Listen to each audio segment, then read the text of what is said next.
And finally, myth number one. Ethanol is great. We made this myth number one because almost all the politicians are saying that this election season. They say we must use more ethanol to help save the environment. But is it true? Ramp up the availability of ethanol by... Both Democrats and Republicans. Look at the smiles. That ethanol works. The media like ethanol. It's cheaper and cleaner. 60 Minutes called it the solution. Ethanol makes a lot of sense. And the presidential candidates like it. We've got to get serious about ethanol. Get serious, they say, because ethanol's cleaner and renewable. It'll slow global warming and protect the environment. Hillary Clinton, Barack Obama, John Edwards, and Mitt Romney all want the government to subsidize the development of ethanol. The economics of ethanol make more and more sense. It makes a lot of sense. Well, if it made a lot of sense, we wouldn't have to subsidize it or mandate its consumption. Jerry Taylor of the Cato Institute points out that if ethanol were just better, as so many people say, they wouldn't need your tax money to subsidize it. If you can make a profit in this economy by putting something in the market, the government doesn't need to put a gun to your head. But ethanol is worth subsidizing, say its cheerleaders. It's made from corn. We grow corn. It's natural. Just makes it sound better. But it turns out that it takes just about as much energy to produce ethanol as you get when you burn ethanol. It takes a lot of fossil fuels to make the fertilizer, to run the tractor, to build the silo, to get that corn to a processing plant, to run the processing plant. And ethanol cannot be moved in pipelines the way gasoline is because ethanol degrades.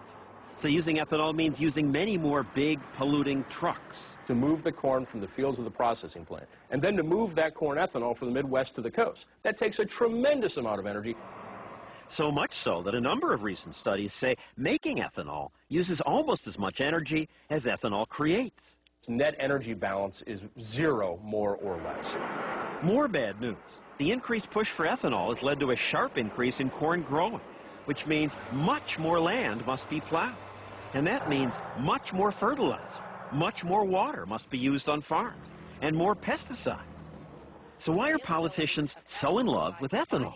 Almost every politician says this is a great thing. It's no mystery that people who want to be president support the corn ethanol program.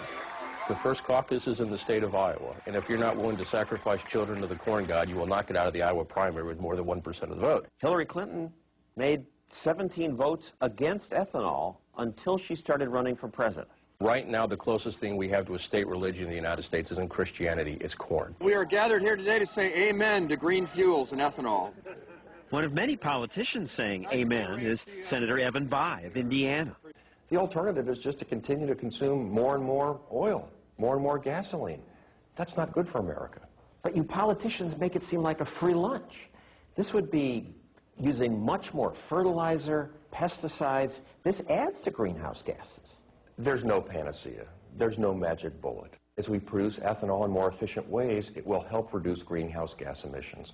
It's robbing Peter to pay Paul. And we are all Peter, and you and the farmers in Indiana are Paul. That's not fair. You're currently being robbed to pay sheiks in the Middle East. Doesn't it make more sense to have Middle Western farmers producing America's fuel? Make our dependence on Middle Eastern oil a thing of the past. Many ethanol proponents say even if it doesn't save energy, it'll reduce our dependence on foreign oil.